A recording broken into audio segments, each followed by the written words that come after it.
Okay, go. Ayan o, doon na. Siya nagmanda na. Okay, diretso.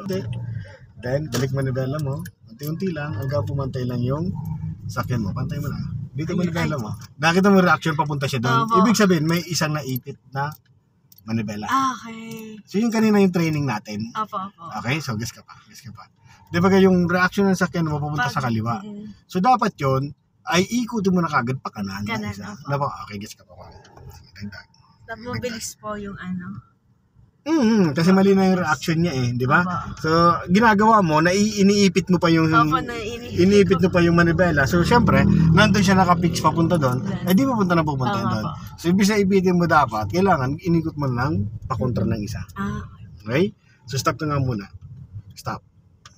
So, ito yung nangyari niyan. Kala mo nakagitna, natataranta ka, ilagay mo sa kaliwa. Yes, ma'am. Yan. Halimbawa, doon, go.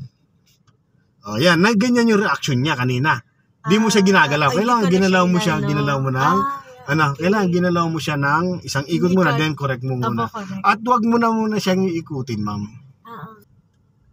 Okay, stop. Ngayon, pagkalagpas ng pula na yan, ikot ka nga muna ng isang ikot dyan. Okay. O, tinan mo yung nangyari ulit kanina. Review nila natin ha. Okay, go, gas. O, ganyan nangyayari kanina. O, ganyan o. Papunta dyan, di mo siya iniikot. Kailangan mabilis na isa lang. Okay, then, pabanti mo siya. Saka correct mo yung pag ganun lang. Hintay mo lang siyang tumuwid. Pag tumuwid na yan, ganun na. No? Okay? So, diretso muna tayo doon.